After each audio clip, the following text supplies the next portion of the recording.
everybody, and welcome back to another episode of Psyched for Psychology. We're super excited to be with you today, talking about anticipation, and then anticipatory anxiety, and anticipatory grief. That was a mouthful. That is a lot, yeah, and you handled it really well. I had a lot of anticipation if you could do that. Yeah. Thank you. I was anticipating having to say all that, and I think it went okay. Yeah, I'm filled with anticipation today.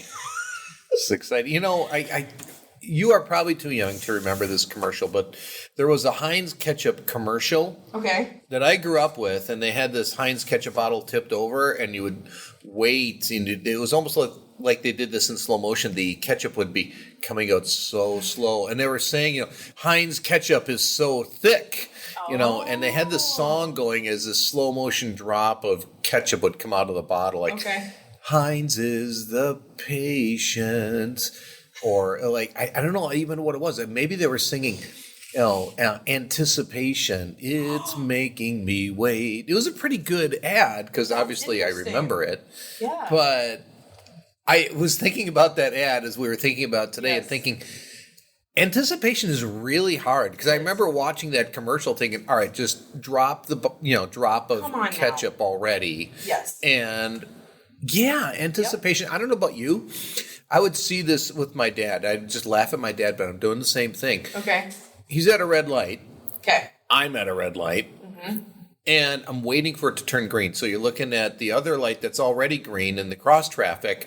And it's like, okay, so I'm easing my way forward in anticipation of my light turning green. Oh, yes. And I'd be like a quarter of the way into the intersection because I couldn't handle, the anticipation anymore. I'm trying to do something to control it. And I think it kind of captures how we struggle with anticipation. Totally. Which, if you think about it, it's pretty normal part of day-to-day and human life. So I was kind of thinking all right, well, what's the difference between just regular old anticipation, like waiting for something to happen, and then where it becomes anticipatory anxiety, right? Excellent point. Yeah. Yeah, great question. Thank you. And I thought of this too. I just must be the coffee kicking in. We have our coffee. Yes, here I got my cold brew. My daughter-in-law she is due. She's pregnant, and her due date is Sunday. Oh my goodness. So it's Friday. Whoa. We're recording Friday morning, and she is due. So we are all filled with anticipation, waiting, and it's fun. Yes. But it hasn't, at least for me, it hasn't become anxiety. Maybe, if a woman's, 40 weeks along, they might turn into anxiety. But that's a great question. Yep. So I think one of the things I think makes the difference is there's fear of a situation, right? So let's say you're afraid of spiders. So you're afraid of seeing a spider. That's one layer, right? So then the next layer would be, well, I'm afraid of how I'm going to react or what I'm going to feel when I actually see it. So fear of fear, right? Fear of what if I have a panic attack when I see a spider? So it's kind of fear of the thing and then fear of how I'll respond to the thing, right? So fear of being afraid. Yes. And then layer 3, and I think this is maybe where it gets more into that anticipatory anxiety, is so I'm thinking about, there's this old book in my basement that I need to go and get, and there's a lot of spiders that could be in the basement, and I have to go and get it. Yeah. So it's I'm afraid of being afraid of being afraid, so I'm avoiding the basement entirely. I'm not going to go get that book, even though I need it for something. I'm anxious and actively worrying about even going into the basement. You just described my childhood. The whole basement analogy. Our first house. I'm still going into my basement in my childhood home. The spiders and centipedes. So you have some anticipatory anxiety about that. Absolutely. Yeah. Yeah. Yep. That is so right on. And I couldn't help but notice the two key words that you said when you were talking about the fear of fear. Yeah. What if? Yes. What if? And maybe it's a good question for all of us as we're thinking about this topic is to consider what are the what ifs in our lives right now that are causing anticipation and anxiety together. Yep. Another example to kind of just drive the point home is I know someone who has some social anxiety. Okay. And recently went to the state fair and found that it was very overwhelming, the crowds, not really knowing where to go, kind of navigating all that, right? Yes. So that was an anxiety-provoking situation. Then the way she was talking about it was, now what if I can't go next year, right? Now what if I can't go to a concert? What if? Right. And so again, it became, okay, I had this very specific experience, and now the anticipatory anxiety is, what if I can't go to big events anymore? Because she was, surprised at how much that experience really made her anxious. Right. It just becomes kind of globalized to so many different areas of our lives. Right. What if this and what if that? Yeah. And, so I'm afraid of not only being afraid, but I'm afraid of now my whole life is going to revolve around avoiding these huge, I can't go to concerts, I can't go to the fair, I can't go to this, and this. And then what if my friendships suffer? I think she was kind of even going down the road of like, well, now I'm going to be isolated. Right. So this is anticipatory anxiety at work. It's like, it's so far in the future, and it's becoming more and more like factors that are offshoots of. And it really, and I don't want to be offensive because we all struggle with this. I can struggle with it. Yep. But I think a glaring example was during COVID. Well, what if I have to be sheltered up and home for a long time? Yep. I better go get toilet paper and paper products. Paper. Right. Yeah. And so it really betrays how we're clamoring for a sense of control when we feel like we're going to be out of control. Exactly. And I think what precipitates this is, as I talk about it in our DBT groups, is time travel is very real. Yes. It is, because we go to one of two places. We go and we do time travel back to the past. Yep. And we start ruminating about our past, and we think about things we did wrong, we should have done, and we could have done better, and we go to the land of the not the what if, we go to the land of the woulda, coulda, shouldas. Oh, and I love that. And suddenly we're living in the past. Yep. And what we're talking about here with anticipation is we time travel into the future, into the land of the what ifs, like you were just saying. What if this and what if that? Yep. So time travel, in a sense, is very real, because I'm living in the past in the land of the woulda, coulda, shouldas, or I'm living into the future of the land of the what ifs. Yep. So where am I not? Right. I'm not in the present. And where do I have any sense of control is in the present. And so we're living in the future, let's say, with the the land of the what ifs. Yep. And I have no control over that. And so then we try to take control over something that we don't have control over, and it ends up controlling us. Exactly. Well, I think I was thinking about what are the things that we do, because I've experienced this too. What are the things we do that we think are going to help us with this anticipatory anxiety, but end up actually not being helpful? So two examples I thought of. One is avoidance. So the hallmark, I think, of anticipatory anxiety is avoidance. I'm just going to avoid the situation. I'm going to try to avoid people, places, and things that remind me of the situation, right? And actually, I think research says that is not effective at all. I think it actually makes it worse. It does make it worse. Because then you're telling yourself, I'm not capable, I can't handle it. And then it kind of just builds like this pressure of like, okay, now I haven't done this thing in this long. Like the longer you don't go down in the basement, the more you're like, well, I definitely can't go down in the basement now, right? Well, and that's what we say. Yeah. I can't do it. Yes, which isn't true, literally. Yes, right? Correct. So avoidance is one. And then the other one is, I think the illusion of anxiety, all anxiety, and then specifically this kind of anxiety, is if I think about it more, I will be able to somehow work it out, prevent it from happening. I mean, I remember being a little kid and thinking I can prevent bad things from happening by worrying.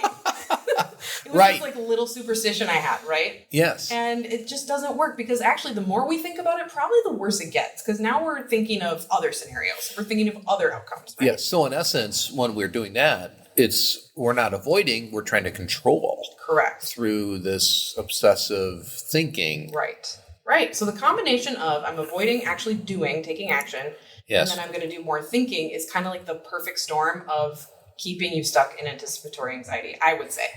Absolutely. And I think getting back to the avoidance, one of the reasons we do that, some of the research on anticipatory anxiety shows that we do two things simultaneously when we're anticipating something in the future. When we're anticipating something we dread in the future, we are overestimating how bad something is going to be. Yes.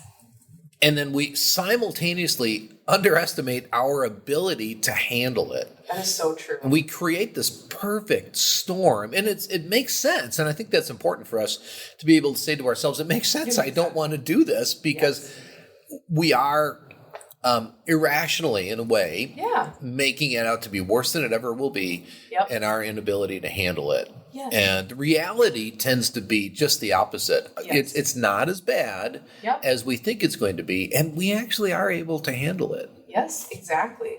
I've been doing CrossFit as of late, and one of the coaches, Nick Matthew, he actually participated in the CrossFit Games. Oh, so he's legit CrossFitter, but he has all these kind of helpful tidbits when he's coaching and teaching these classes. And one of the things he said, which made me reminded me of this, is he said, your mind will give up before your body ever does. So if you're exerting yourself or trying to do something, when you're at 40% of your ability, your mind will start saying, we can't. We got to quit. We got to take it down a notch. That's fascinating. And isn't it? Wow. He's like, but the crazy thing is you have 60% left of your ability, but it's because of the mind. So that, again, in this situation is we will count ourselves out of a situation so quickly. I can't handle that. I could never do that when we have so much bandwidth. And there it is again. I could never do that is the equivalent of I can't. Exactly. I can't. Mm-hmm. So our brain is lying to us. Oh, the brain, I always tell my clients, I try to differentiate between the mind and the brain. The mind is kind of that self-talk and the voice and the narrative. I would say the mind, not always that helpful, right? Not always that reliable. Kind of the untrained mind, right? Yeah, right. Not reliable. Right, Sometimes in your corner, but it'll tell you stuff. It'll go on just rampages, right? And it's not always helpful. Right. Thinking about my mind, my mind can justify me doing just about anything. Me too. I'm saying, I'm going to eat healthy today, and I will come up with a million reasons throughout the day to justify, it's Friday. It's Friday, right? It's been a long week. You've worked hard. You deserve this. I barely had any treats this week. Right. I've worked out extra hard. Yeah. So, our mind, but notice that when we think in terms of this anticipatory anxiety, our mind will justify all sorts of things for us to be scared. Yes. And to be overwhelmed. And again, we're not able to be in the present. So what we talk a lot about in therapy and in other circles now in our culture, even companies are doing this, is mindfulness. Mindfulness exercises, because mindfulness gets us in the present moment. And some of the easy things we can do is we call it grounding. So you look at things you see. Name 5 things you see. Things you hear. Name 5 things you hear.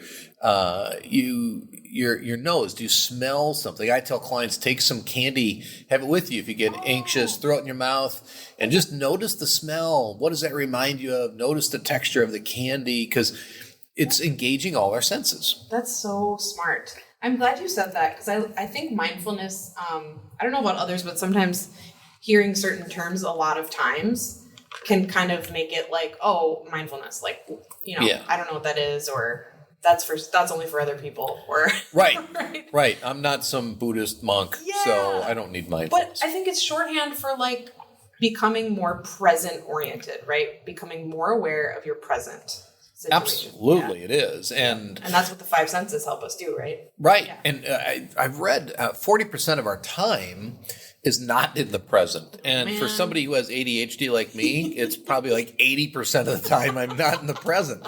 And so I got to train my mind, you're saying. Yes. But we really aren't in the present very much. Almost half the time, we are somewhere else. It's either in the land of the woulda, coulda, shouldas or into the land of the what if. So we do need to train our mind, like you were saying. Mindfulness and practicing this. In fact, I don't have time to get into it, but there are studies that show about 10 minutes a day, every day, of just practicing some mindfulness activities. And there's lots of things visual things you can do with YouTube and videos that can help you do this. And just doing some deep breathing and noticing your breathing for 10 minutes. Yep. It really changes the way our brain is activated. And it helps us get more in the present. I love that. There's actually an app too called Balance, Ooh. which helps with, it kind of is, it's not, well, it might be meditation. I'm not very far into it. There's you get a free trial or something like that. Okay. So anyway, but it teaches you how to do 3 minutes at a time of just paying attention to your breathing. Yeah. Well, and 3 minutes, I said 10. 3 minutes is a long time. And 10 minutes can feel like an eternity. Yeah. So you could even start with 1 minute. Right. Start with 1 minute. I would say just take an object sometimes and just stare at an object for a minute or two and just notice. Just look and don't judge your thoughts. Just notice them. And even a minute or 2 minutes can feel like a long time to look at an object. But we can train our minds, and that enables us to be more in the present, where we actually have some sense of control. And then that anticipatory anxiety kind of goes away. Yep. I was thinking too about breathing. Just because with anxiety, I once heard it said, if you're anxious, you're not breathing. If you're not breathing, you're anxious. That is so good, because I remember a therapist helping me. Okay. And just notice my breathing. Yeah. And I'm like, I don't have time to notice my breathing. Okay. That's something I shouldn't have to focus on. There's so much I have to focus on in life. Yep. Breathing is autopilot. So I shouldn't have to be thinking about this. That's a good point. Yep. And I did anyway. I'm being the good client I was. Good. You were willing. Yeah, I was willing. Not initially, but I noticed that I hold my breath. When I'm stressed about anything, I hold my breath. Me too. Until I get that thing accomplished or something passes. And I thought, doggone it, she's right. Yep. Yeah. Well, and you were saying before about how time travel is absolutely real. We're either in the past or we're in the future. So I think of the breath as that's your always available ticket to the present. That's, you can kind of hop on your breathing. Hop on the breath. I'm back. I made it back. Right? Yeah. I came back to the present moment. I like that. Really helpful. And so let's talk a little bit more about another type of anticipation we have. Yes. Anticipatory anxiety, but there's also anticipatory grief. Yes. And I really wanted to talk about this because I see this come up often. Yep. And we oftentimes think of grief in terms of the loss of a loved one or an actual physical death. Yes. And anticipatory grief can be related to somebody who we know might have a terminal illness and is dying, is going to die, and we anticipate that, and we start grieving ahead of times. And I think of people who actually feel guilty later when somebody they love actually died, and they feel that sense of relief. And then they feel guilty, and then say, I can't believe I should not feel this way. Notice how they're shooting on themselves. Yes. But in reality, it makes sense because they were doing all this grieving beforehand in anticipation of it. And they just didn't even realize it. And it's really hurts my heart to see them beat themselves up. They've already been through so much. Yep. But anticipatory grief can also, just like any kind of grief, we could grieve loss of a dream. We could grieve loss of expectations, loss of finances that we had planned for ourselves. Yep. And so it can be these intangible things that we're grieving as well. And I've had clients where their adult kids are on drugs and they've lost their child. Yep. And yet they're worried that they're going to lose them ultimately at the same time. Right. Which can be kind of counterintuitive because the person might still be alive, but might have just a horrible addiction where they're not in contact with the family or the family's had to cut them off. Right. Yeah. So, and that's a grief that is so easy to forget about, I think, because especially if you're the one who has cut off your loved one, right? Let's say you have a loved one with an addiction and they've tapped you out and it's just too hard to be in contact. You have to set a boundary. You have to set a boundary. Even though you set the boundary, it is a loss. Well, and in a way, it's even worse if it's like, I'm the one that set this boundary. Like, I'm the one, right? Almost like I brought this. It feels like I brought this on myself. But it's so necessary sometimes, right? Yeah, it really is. Yep. And it can encompass so many things. It can encompass a terminal diagnosis. It can also be a non-terminal but a chronic diagnosis. Yes. So if somebody is living in chronic pain, or if they have an accident and they lose their functioning, they're anticipating, what does this mean for my life now? What are the implications? And so it can mean that. It can mean maybe things have changed. I remember, what year was it? We had that stock market not crash, but it really affected everybody's income. And there was all this grief, anticipatory grief of, oh no, what does this mean now for my future? Right. And so it can happen in a variety of contexts. I think about divorce too. Someone close to me went through a divorce in the last year, and I was astounded at the grief, like just of kind of the grief of like, we thought life was going this one way. Yeah. We thought life was going to look like this, and now it's all different, right? Yes. And now it's like what I thought was going to happen is now unfamiliar. And what's important to know is that the emotions of anticipatory grief and conventional grief are very much the same. You have that sense of no, and this can't be happening. Denial and rejection of it. And all the emotions are the same. It's a little bit different with anticipatory grief because some people talk about it like it's a roller coaster of the emotions, because you can shift back and forth with feelings of distress for a period of time. And then you have a sense of normalcy for several days. And so there's this fluctuating with the emotions that come and go very quickly. And how can I be grieving? I feel normal. Everything's okay. Nothing's really changed. And it's funny I say change because that's the word synonymous with grief. A lot of people don't know, like, how do I know grief is resolved? And it's change. When we've changed or adjusted to this new normal in light of this loss, or in this case, what we're talking about, this impending loss. Yep, exactly. Yeah, that's a great point. So the stages are all very similar. I was just going to ask that. Yeah. With grief, we tend to talk about the 5 stages of grief, right? Right. And then it sounds like what you're saying is it's pretty similar with anticipatory grief, which is good to know, I think, because I think it's hard enough to acknowledge any kind of grief. It is, and this is so subtle. Yes, that's what I mean. Like, I think it's hard enough to acknowledge grief when it's something more blatant, or like when a tragedy has already occurred. But anticipating something, it might be hard to give yourself some grace, and it might be hard to acknowledge it for yourself and be like, you know what, I actually am grieving right now. Like, this is grief, a loss of a dream, like you had said earlier. It's funny you say that, because I'll have clients talk about things that they don't realize they're talking about anticipatory grief. And they're talking about, so this means like, I've got to raise my grandkids now. Yes. And so we were looking forward to this in our life. Right. Or now I got to take care of my kids because they can't take care of themselves. And now and they're struggling. But when I've said, I think you're experiencing what's called anticipatory grief, there's this sense of relief. Like, that makes sense. And like we always talk on this podcast, leading with validation, because it's so helpful and a superpower.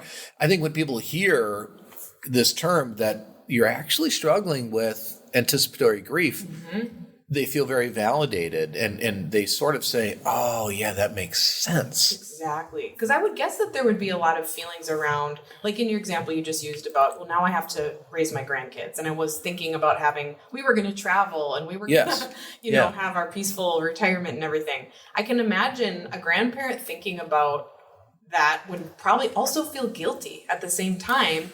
because it's like, what an opportunity. Why wouldn't I be happy to, I wanted to be a grandparent, right? Why wouldn't I want to step in and help and raise the kids? It's like, well, there's way more going on than that, right? Yes. It's like, it's not just that. It's like you had another image for how you thought these years of your life would be. That's a great point, because I hear people talk about it and they shame themselves for grieving. Yep. In essence, grieving, and they compound that by shooting on themselves. I should feel this way. I shouldn't. I'm being selfish now. I'm being selfish. Right. Exactly. That's an excellent point. Yep.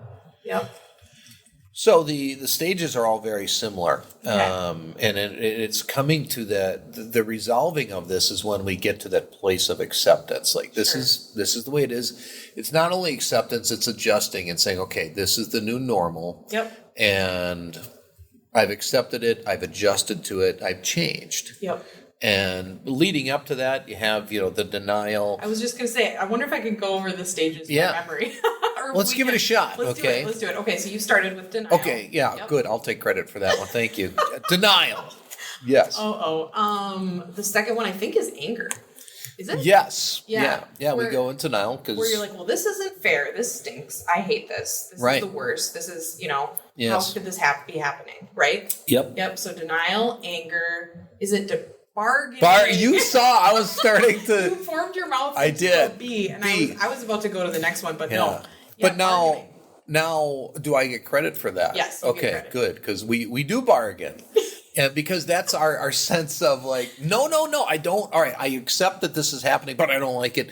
And what if I can change it? Right. Yeah. Again, what if? What if I can change it? We're trying to ease into this acceptance with the bargaining aspect. So what comes after the bargaining? I think depression.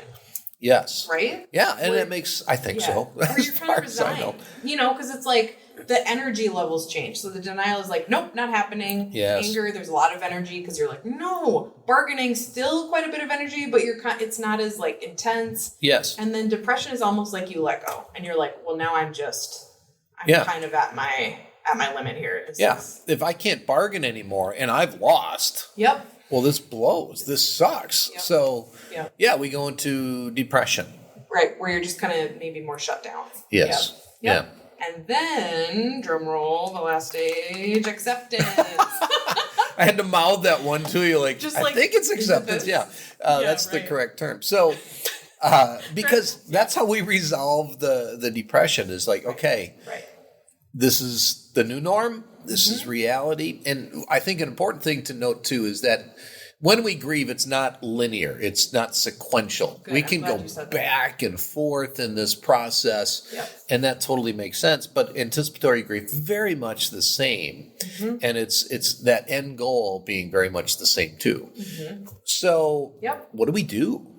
What do we do? So if we're experiencing anticipatory grief, we talked about one thing we can do with anticipatory anxiety is we can really be rooted in the present. Try and do some mindfulness activities. Just be aware that, I'm trying to either trying to avoid, I'm trying to control. So a lot of awareness. I think that applies here too. I do too. The next thing I thought of with anticipatory grief would be just even acknowledging what's going on. Acknowledging that it, like you said, when your clients realize what it is, the relief and kind of that's what's going on. I think that awareness of this is what's happening for me, this grief is super important. And the next thing that came to mind, which I don't know what maybe you'll have thoughts, but self-compassion. Just kind of like, I like that. It's okay for me to be feeling this way. And this is really hard. Yes. So maybe even self-validation. I like that. Yeah, self-compassion. Something that can feel very selfish. Exactly. Yeah, it's ironic and tragic that self-care we and other people can interpret as being selfish. Mm-hmm. And it can feel selfish, right? Yes.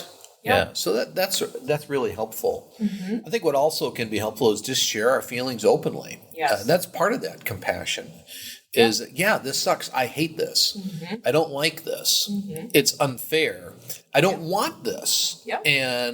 But not judge your feelings, not judge your thoughts, and just get it out there and not say, this is stupid. I'm being selfish. I shouldn't want this. And just be like, this is what I'm experiencing. Yep.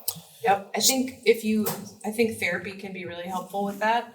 And if you're already in therapy and you identify that you're having anticipatory grief, at some point you might be able to explore, okay, what meaning was I attributing to that dream, right? So let's say there's a dream I had. Let's say my dream was I was gonna, by this time have my loans paid off and have these milestones accomplished, and like something happens and that's just not the case anymore. Yes. Like was I kind of assigning self-worth to this? Yes. You can kind of look at what's underneath that. This grief, I love that. Right? Right. Like, did it feel like you would only be good enough if this happened? Yes. And so I think it's a good chance to like challenge some of those things.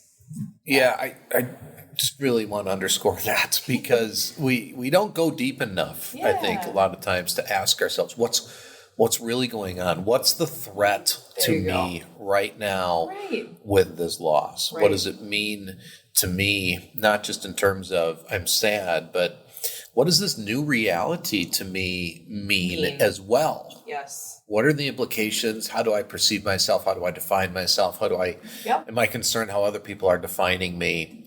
That's such an excellent point. And I think the same can apply with the anticipatory grief and the anticipatory anxiety, right? Yes. There's probably underlying things with both of those. Right. And I would just say we will have a whole host of emotions. Yep. We can have fear, we can have guilt, we can have shame and anger, irritability. And remember that our emotions are just, I think of the word emotions, emotion. And the E stands for energy. Energy in motion is our emotion. Yep. And they're just really messengers. It's like the dashboard on a car. They're just indicating to us like, oh, hey, pay attention to this. Yep. And a lot of times we don't pay attention to it. We invalidate it. Right. And so let them come. Let the emotions come. That can be a mindfulness activity. What I like to do in the summer for mindfulness is I love bubbles. Oh, and so you get a jar of bubbles and you blow it and you watch these bubbles until they disappear. And I try to do mindfulness sometimes where I just look at my emotions and my thoughts like bubbles, like thought bubbles. And then they just sort of go away. And then I let it go away. I don't go back to it. I just let it pass. Yeah, you don't go chasing after it. Right. Yeah. So try not to, invalidate the emotions. Just acknowledge them. You're like, oh, yeah, I'm feeling a lot of guilt. I'm feeling a lot of anger. Anger's a real tough one. We should talk about anger sometime on the podcast. Do it. I love it. I love anger. I'm angry right now. No, just kidding. Or am I? No. I don't know. We could do a therapy session. We could. That would be, maybe. That might be weird, but like a fake therapy session. Yeah. So people can on anger. Yeah. Yeah, so people can kind of hear what goes on. Well, we're glad you could all be here today as we talk about anticipatory anxiety. And I think many people have been experiencing this as we get into the school year. And then we're going to have the anxiety related to holidays coming up. So this will not go away, but we can make it go away as we learn how to deal with anticipation, anxiety, and anticipatory grief. So glad you could join us today. Look forward to having you with us next time. Thank you as always for listening, and please be sure to leave us a review. While this podcast can't be a replacement for therapy, we hope you enjoyed our discussion today and join us again next time. Nystrom & Associates is always available to those who are struggling. If you find yourself in need of support and help, please check us out at nystromcounseling.com.